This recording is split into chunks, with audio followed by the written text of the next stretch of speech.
Voyage en Algérie, bagages, apportez plutôt de l'argent, les Algériens de France rappelés à l'ordre. Les Algériens résidant en France ont récemment été rappelés à l'ordre en ce qui concerne les bagages qu'ils emportent lors de leur voyage en Algérie.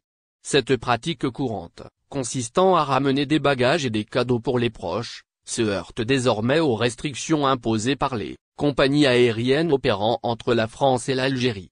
Malgré la franchise de bagages limitée à 23 kg offerte par les compagnies classiques telles qu'Air Algérie et Air France, les compagnies low-cost proposent des vols sans bagages, ce qui oblige les voyageurs à réévaluer leurs habitudes.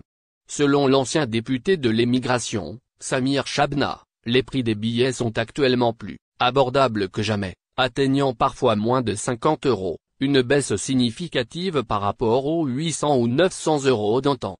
Cependant, Samir Chabna souligne que la problématique réside dans la question des bagages, appelant les voyageurs algériens à changer leur mentalité.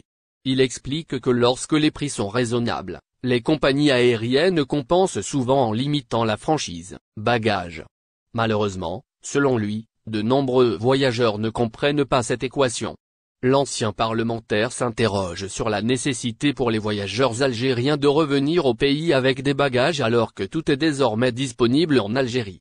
Il observe même une tendance inverse, où de plus en plus de voyageurs rentrent en France chargés d'articles achetés en Algérie.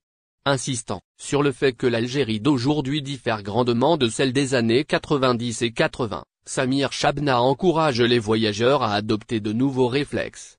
Il remet en question la persistance de la culture des bagages et appelle à son abandon au profit d'une approche plus pratique. Finalement, Samir Chabna propose une alternative simple mais efficace aux Algériens de France. Plutôt que de charger des bagages de cadeaux potentiellement inutiles, il suggère aux voyageurs d'apporter de l'argent.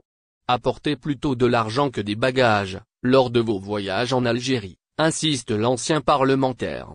Donner 100 ou 200 € à un membre de la famille, explique-t-il, offre la liberté à cette personne d'acheter ce dont elle a vraiment besoin ou envie, évitant ainsi le gaspillage de cadeaux qui pourraient ne jamais être utilisés.